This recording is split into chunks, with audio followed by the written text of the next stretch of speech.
1 Samuel, no capítulo 9. Eu vou ler os versículos 1 e 2 que introduzem o personagem Saul no relato bíblico. Não vou pregar nestes dois versículos, mas na história de Saul. E esses dois versículos fazem a apresentação da sua pessoa na Bíblia.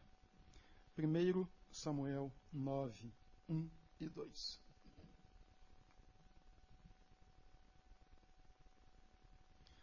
Havia um homem de Benjamim, rico e influente, chamado Quis, filho de Abiel, neto de Zeror, bisneto de Becorate, trineto de Afia. Ele tinha um filho chamado Saul, jovem de boa aparência, sem igual entre os israelitas. Os mais altos batiam nos seus ombros. Grande, bem grande, né? Os mais altos batiam nos seus ombros, mas pequeno. Queiram sentar-se.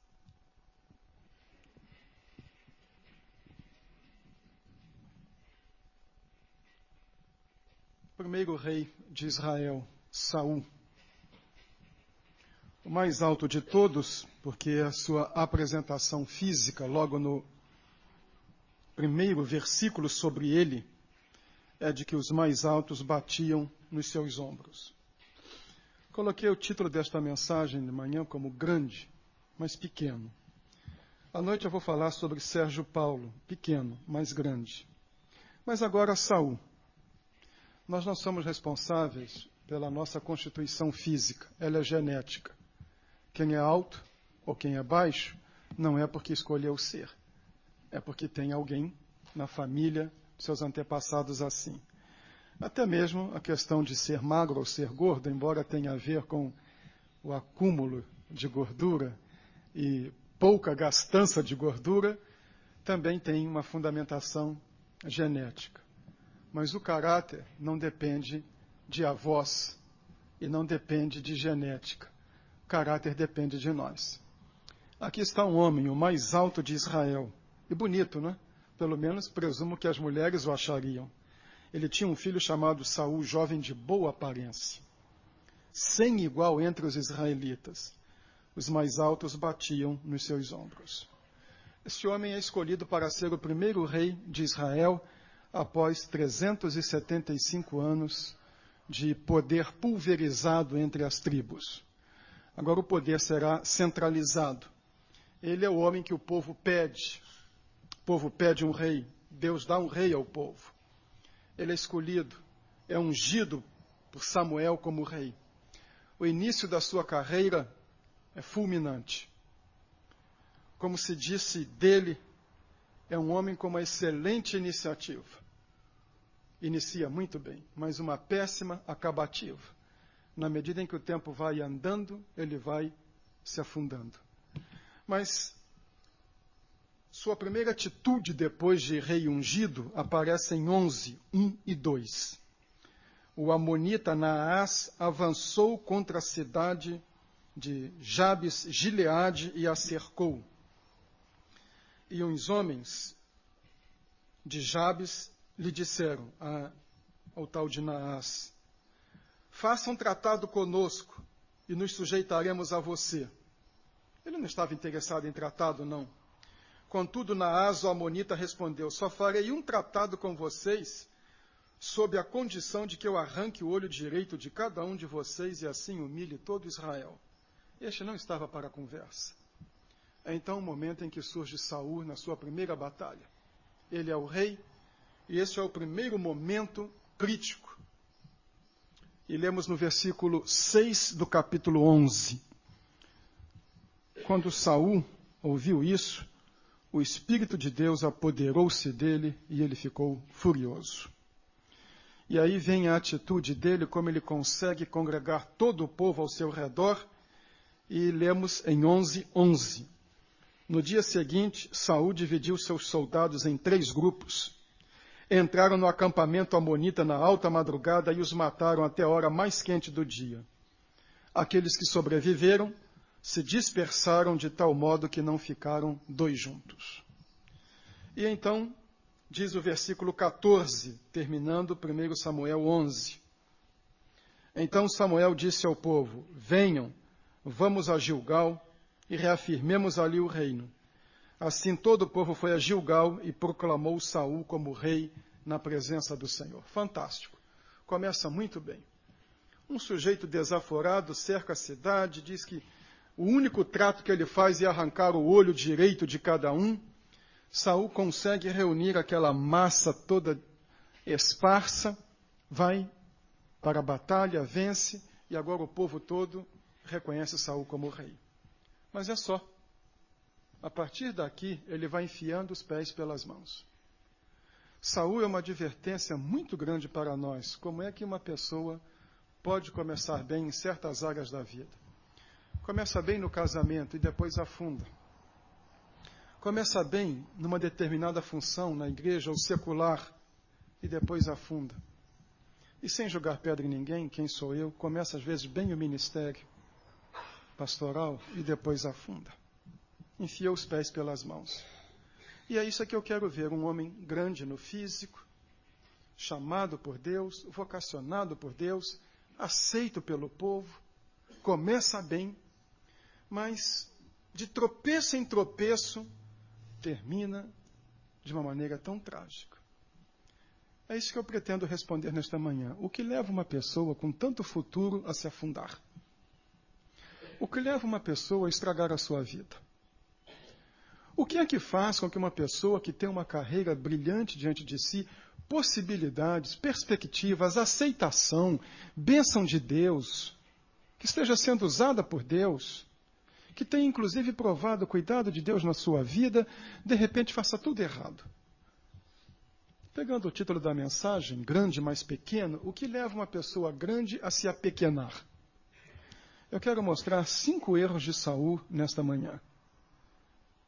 E para não correr o risco de ficarmos vendo coisas negativas, vamos examinar a nossa vida, ver se estas marcas negativas estão conosco. E como é que nós podemos evitá-las? Primeira marca negativa que leva uma pessoa a se apequenar: a arrogância. Está no capítulo 13, 7 a 11. Lá vai ele para uma batalha. Então, nós lemos alguns hebreus, capítulo 13, de 7 a 11. Até atravessar o Jordão para chegar à terra de Gade e de Gileade. Saul ficou em Gilgal, e os soldados que estavam com ele tremiam de medo. Ele esperou 7 dias o prazo estabelecido por Samuel, mas este não chegou a Gilgal. E os soldados de Saul começaram a se dispersar, e ele ordenou: tragam-me o holocausto e sacrifícios de comunhão. Saul então ofereceu o holocausto. Quando terminou de oferecê-lo, Samuel chegou, e Saul foi saudá-lo. Perguntou-lhe Samuel: o que você fez? Saul respondeu: quando vi que os soldados estavam se dispersando e que não tinhas chegado no prazo estabelecido e que os filisteus estavam reunidos em Micmas, pensei: agora os filisteus me atacarão em Gilgal, e eu não busquei o Senhor. Por isso, senti-me obrigado a oferecer o holocausto. Disse-lhe Samuel: você agiu como um tolo, desobedecendo ao mandamento que o Senhor, o seu Deus, lhe deu. Se você tivesse obedecido, ele teria estabelecido para sempre o seu reinado sobre Israel. Que arrogância é esta? Extrapolou os seus limites. Ele era rei e guerreiro, não sacerdote.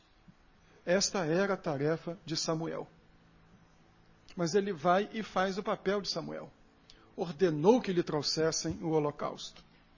Inclusive, ele era da tribo de Benjamim, tribo de guerreiros, e não da tribo de Levi, tribo de sacerdotes. Quis ser sacerdote. Se isso parece eventual, não é. Lendo a história de Saul, nós vamos observar que toda a história de Saul é marcada pelo medo que ele tem da sombra de Samuel. Samuel tinha um prestígio nacional.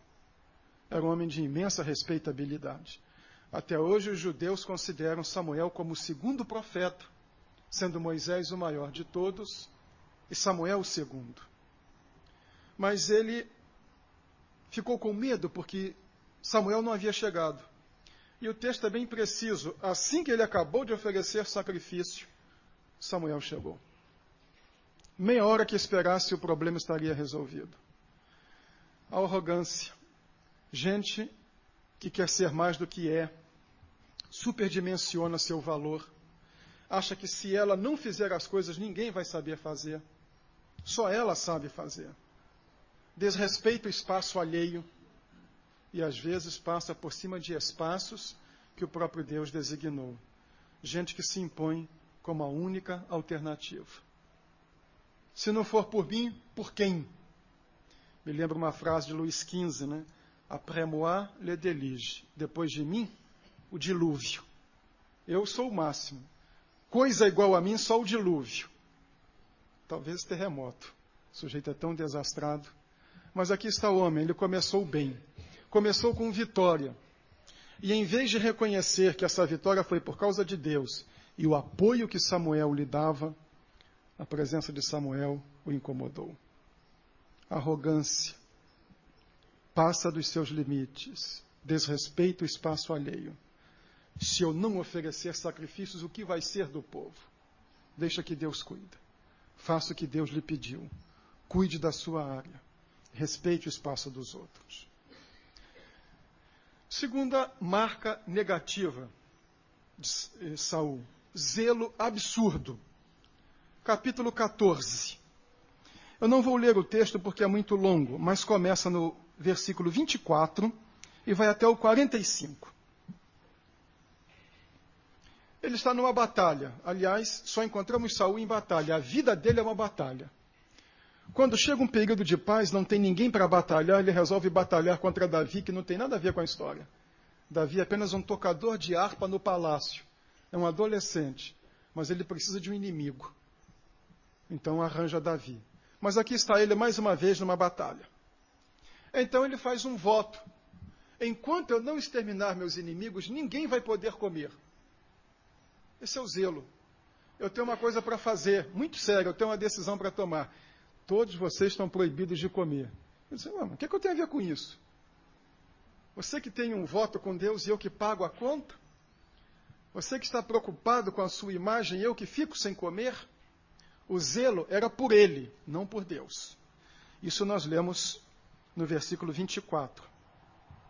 Os homens de Israel estavam exaustos naquele dia, pois Saul lhes havia imposto um juramento dizendo, maldito seja todo que comer antes do anoitecer, antes que eu me tenha vingado dos meus inimigos. Por isso ninguém tinha comido nada. O zelo era por ele. Irmãos, eu queria comentar isso. Às vezes nós encontramos crentes que aparentemente são muito espirituais, mas não são zelosos por Deus, são zelosos por eles. Eles sofrem de uma doença espiritual chamada arrogância. A vaidade espiritual talvez seja um dos piores pecados que uma pessoa possa ter. Ela se julga superior às outras. Ela é mais santa, mais consagrada, tem mais comunhão com Deus. Ela dimensiona a vida cristã em mérito e não em graça. Porque a vida cristã não é o que nós fazemos, é o que Cristo fez. E é o que Deus nos dá. Você pode orar 25 horas por dia de joelhos. 25 que começou às 11 horas antes de meia-noite. E pode fazer jejum. E o outro ser um pecador de cima a baixo, mas bater no peito e dizer, ó Deus, tem misericórdia de mim que sou pecador. Lembrem-se da parábola do fariseu e do publicano. Há muito zelo que não é zelo por Deus, é orgulho, é vaidade espiritual. Eu sou tão crente, vocês não estão vendo? Eu sou muito zeloso pelas coisas de Deus. Eu não admito isso, eu não admito aquilo, eu não admito aquilo, e etc. Mas o zelo de Saul não era zelo por Deus. Ninguém coma antes que eu me vingue dos meus inimigos. Não é antes que a obra de Deus triunfe, antes que o nome de Deus seja honrado. Não, sou eu. A minha imagem está em jogo. E o povo pecou. Do versículo 31 a 33, nós lemos assim. Naquele dia, depois de derrotarem os filisteus desde Miquimás até Aijalon, os israelitas estavam completamente exaustos. Aí está morto de fome. Então se lançaram sobre os despojos e pegaram ovelhas, bois e bezerros e mataram-nos ali mesmo. Estavam tão desesperados que acabaram pecando. Comeram a carne com o sangue, o que é proibido pela lei judaica. E alguém disse a Saul: veja, os soldados estão pecando contra o Senhor, comendo carne com sangue. Ele pôs um fardo tão grande sobre os ombros da pessoa que as pessoas acabaram quebrando o que ele estabeleceu e indo além. Zelo insensato é vaidade. E nós precisamos ter discernimento para saber o quanto nós estamos preocupados com o reino de Deus, com o nome de Deus, com a glória de Deus, e o quanto nós estamos preocupados em passar uma imagem de bom crente, de como somos espirituais e sérios. Zelo insensato não produz santidade. Na realidade, o zelo insensato é produto de um ego muito grande, um zelo absurdo. Primeiro, o homem passa dos seus limites. Depois, ele tem um zelo insensato, impondo aos outros um fardo enorme. E eu me lembrei de Jesus. Ai de vós, escribas e fariseus hipócritas, que colocais sobre os ombros dos homens fardos pesados que eles não aguentam carregar, e nem com um dedo quereis movê-lo. Aqui está o caso de Saul. Arrogante e com um zelo sem sentido. Terceira marca negativa, desobediência clara e cínica à palavra de Deus. Capítulo 15, 1-3. Samuel disse a Saul: eu sou aquele a quem o Senhor enviou para ungí-lo como rei de Israel, o povo dele. Por isso, escute agora a mensagem do Senhor. Assim diz o Senhor dos Exércitos: castigarei os amalequitas pelo que fizeram a Israel, atacando quando saía do Egito. Agora vão, ataquem os amalequitas e consagrem ao Senhor para destruição tudo o que lhes pertence. Não os poupem. Matem homens, mulheres, crianças, recém-nascidos, bois, ovelhas, camelos e jumentos. Não traga nada. Acabe com tudo. Capítulo 15, vamos ao versículo 13. Já houve a batalha. Agora vem Saul. E Samuel encontra com ele. Quando Samuel o encontrou, Saul disse: o Senhor te abençoe. Eu segui as instruções do Senhor. Samuel, porém, perguntou: então, que balido de ovelhas é esse que ouço com os meus próprios ouvidos? Que mugido de bois é esse que estou ouvindo? Respondeu Saul: os soldados os trouxeram dos amalequitas. Eles pouparam o melhor das ovelhas e dos bois para sacrificarem ao Senhor, o teu Deus. Gozado ele, né? Antes ele põe um fardo sobre os soldados. Agora ele põe a culpa nos soldados. E antes ele diz assim: eu preciso sacrificar para o meu Deus. Agora ele diz para Samuel: o teu Deus. O que você está reclamando? Você é o sacerdote. Eu estou trazendo ofertas para o teu Deus. Aí é para você. E aí continua. E destruímos totalmente o restante. Samuel disse a Saul: fique quieto. Eu lhe direi o que o Senhor me falou esta noite. Respondeu Saul: dize-me. E Samuel disse: embora pequeno aos seus próprios olhos, você não se tornou o líder das tribos de Israel? O Senhor ungiu como rei sobre Israel e o enviou numa missão, ordenando: vá e destrua completamente aquele povo ímpio, os amalequitas, guerreie contra eles até que os tenha eliminado. Por que você não obedeceu ao Senhor? Por que se lançou sobre os despojos e fez o que o Senhor reprova? Disse Saul: mas eu obedeci ao Senhor. Eu cumpri a missão que o Senhor me designou. Trouxe Agag, o rei dos amalequitas, mas exterminei os amalequitas. Os soldados tomaram bois, ovelhas do despojo, o melhor do que estava consagrado a Deus, para a destruição, a fim de os sacrificarem ao Senhor, seu Deus, em Gilgal. Ele reinterpreta a palavra de Deus. A palavra de Deus é boa para ele no que lhe é conveniente. Ela é boa para os outros no total. Para nós reinterpretamos. Um perigo também, meus irmãos, é procurarmos na Bíblia o que nós julgamos conveniente para nós. Eu entendo, respeito, e já fui muito edificado quando era crente novo com aquelas caixinhas de promessa. Eu me lembro que eu era crente novo, adolescente, era o único na minha família, comprei uma caixinha de promessa, guardei na gaveta, cada dia eu tirava um versículo, lia e decorava aquele versículo. Era muito bom. Mas, respeitosamente, eu vejo que isso pode trazer um risco de só procurarmos na Bíblia promessas. Deveria haver uma caixinha de advertências. Deveria haver uma caixinha de correções. Versículos que nós fôssemos ler para consertar a vida. Guardar a língua, não ser violento, não ser fofoqueiro, respeitar a mulher do próximo, não cobiçar a mulher do próximo, não cobiçar as coisas do próximo. Nós gostamos das promessas, mas das advertências não. Reinterpretar a Bíblia, ou buscar na palavra de Deus o que nos é conveniente. Gostamos dos salmos. Gostamos das cartas de Paulo, quando ele começa a listar os defeitos das igrejas e dos crentes e pedem para eles mudarem de vida. Gostamos dos textos que nos exortam a contribuir, ou gostamos dos textos que nos falam do cuidado de Deus? Gostamos dos textos que nos falam do testemunho, da evangelização, ou gostamos dos textos que falam apenas de que Deus nos protege? Agora ele tem um arrependimento tardio, cai em si. Vejam, ainda no capítulo 15, versículo 24. Pequei, disse Saul, violei a ordem do Senhor e as instruções que tu me deste. Tive medo dos soldados e os atendi. Os soldados morriam de medo dele. Agora eu te imploro, perdoa o meu pecado e volta comigo para que eu adore ao Senhor. Samuel, contudo, lhe disse, não voltarei com você. Você rejeitou a palavra do Senhor. E o Senhor o rejeitou como rei de Israel. Vejam, dois limites. 11:6. 11:6. Quando Saul ouviu isso, o Espírito de Deus apoderou-se dele e ele ficou furioso. O Espírito de Deus se apoderou dele e o encheu de indignação.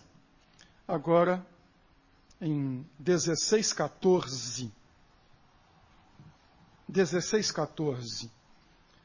o Espírito do Senhor se retirou de Saul, e o espírito maligno, vindo da parte do Senhor, o atormentava.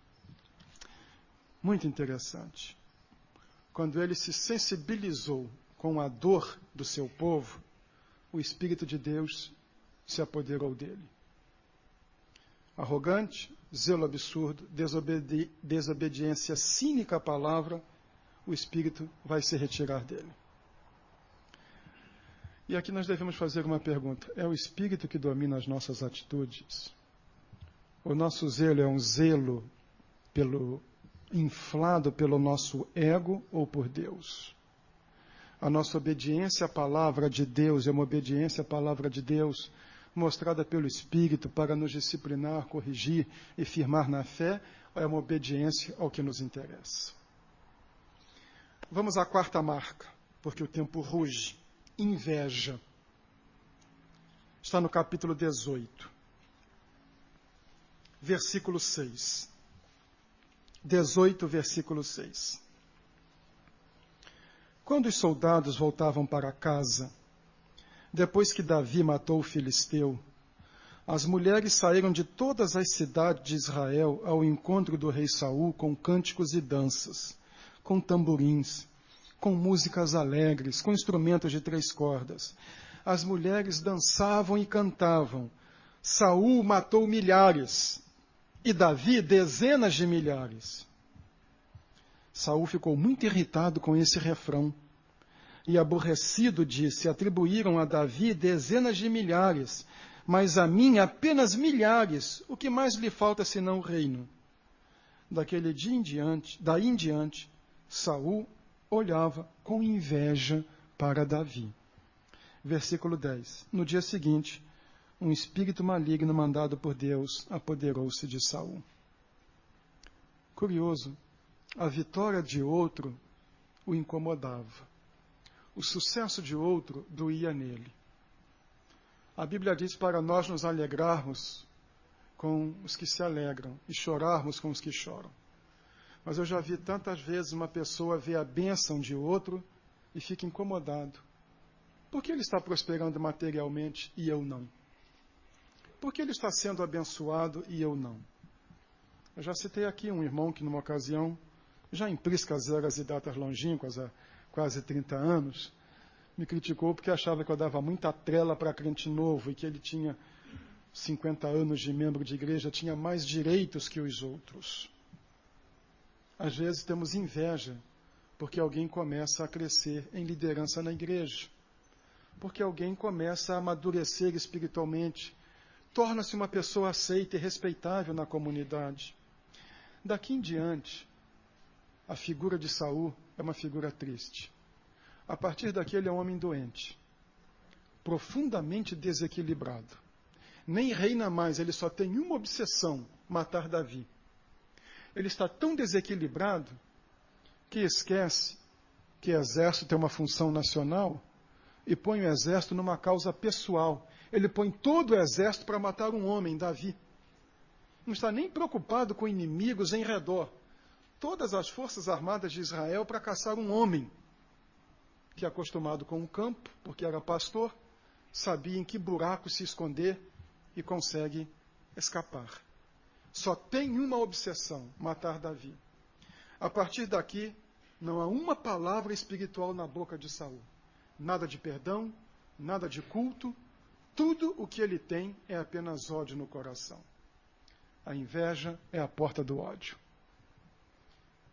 E quando nós deixamos de nos identificar com os outros e nos rejubilar com a vitória dos outros, devemos parar para pensar se não estamos sendo dominados pela inveja.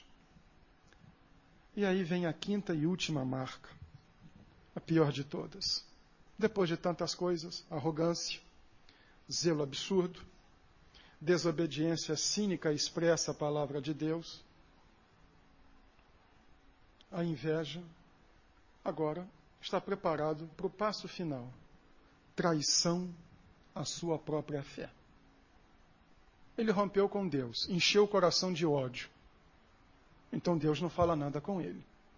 Ele desobedeceu a palavra de Deus, então Deus não tem palavra para ele.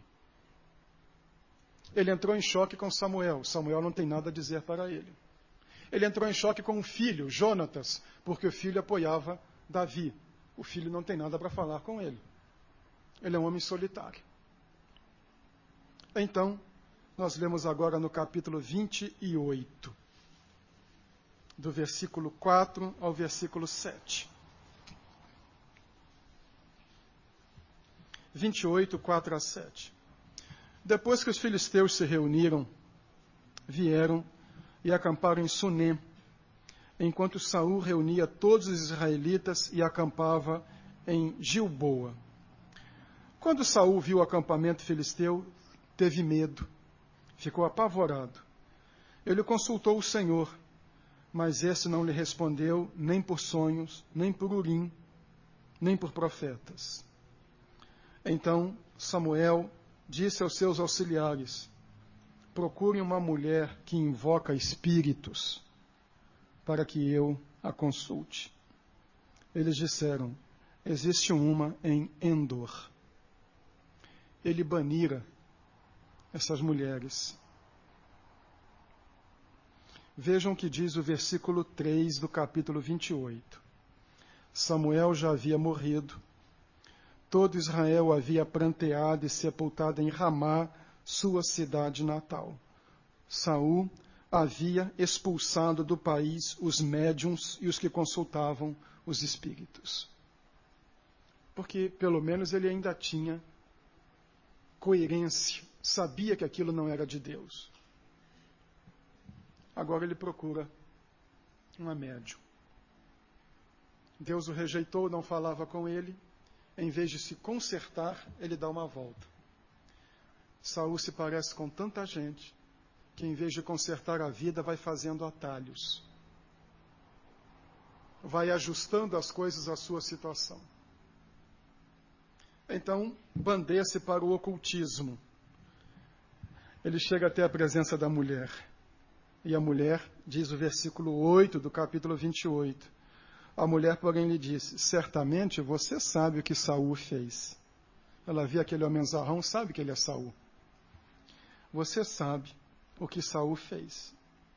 Ele eliminou os médiuns e os que consultam os espíritos da terra de Israel. Por que você está preparando uma armadilha contra mim que me levará à morte? É para lá que ele vai. E o curioso, ele não se envergonha de usar o nome de Deus na história. Versículo 10. Saul jurou-lhe pelo Senhor. Juro pelo nome do Senhor que você não será punida por isso. Que coisa, né? O indivíduo vai aí para o ocultismo, procura uma médium que ele mesmo baniu e jura em nome de Deus que nada vai acontecer com ela se ela o ajudar. Determinadas coisas são pecado, mas quando eu faço não são. Essa é a atitude de Saul. É pecado para os outros, não é para mim. Se eu estiver necessitado, eu faço. Ou seja, Saul não é um homem de ética. Saul é um homem de conveniência. O certo não é o que é certo. O certo é o que me beneficia. O certo é o que eu quero. Eu sou honesto porque não quero que sejam desonestos comigo. Mas se eu puder tirar alguma vantagem da minha honestidade, então serei desonesto. Esse é o raciocínio de muita gente. É assim que Saul agiu. Traiu a sua própria fé. E aí como termina Saul? Termina suicidando-se. Ele está tão translocado, está tão desorientado, vem caindo cada vez mais. E, irmãos, a trilha que nos afasta da palavra de Deus é uma trilha descendente. Afastar-se da Bíblia é descer uma ladeira sem breque. Vai aumentando. Afastar-se das instruções claras e precisas da Bíblia, e isso é muito comum no cenário evangélico hoje. O profeta falou, tive um sonho, houve uma revelação. Fica com a Bíblia, que ela é a palavra de Deus. Foi produzida pelo Espírito Santo de Deus. Tudo que vier contra ela está errado. Mas afastar-se do ensino da Bíblia é descer uma ladeira sem freio, a velocidade aumentando e rumo ao desastre. E lá no capítulo 31, nós encontramos esta declaração. Aconteceu que em combate com os filisteus, os israelitas foram postos em fuga e muitos caíram mortos no monte Gilboa. Ele foi seguir a orientação da médium. Os filisteus perseguiram Saul e seus filhos e mataram Jonatas, Abinadab e Malquizua, filhos de Saul. O combate foi se tornando cada vez mais violento em torno de Saul, até que os flecheiros o alcançaram e o feriram gravemente. Então Saul ordenou ao seu escudeiro: tire sua espada e mate-me com ela, senão sofrerei a vergonha de cair na mão desses incircuncisos. Mas seu escudeiro estava apavorado e não quis fazê-lo. Saul então pegou sua própria espada e jogou-se sobre ela. Termina a história de Saul com suicídio. Interessante, o homem que infundia terror. Notaram como ele fica depois apavorado? Saul teve medo, estava apavorado, eu temi. Na medida em que vai se afastando de Deus, vai ficando com medo. E depois, na medida em que vai se afastando de Deus, Deus não tem nada para dizer para ele. O primeiro rei de Israel. Grande esperança. Nutriu as expectativas do povo. Encheu o coração do povo de sonhos. Mas, como eu disse, teve iniciativa, mas não teve acabativa. Começou bem, mas não soube ter sequência. Vamos aprender dele. Não sejamos arrogantes. Nunca confiemos em nossa força.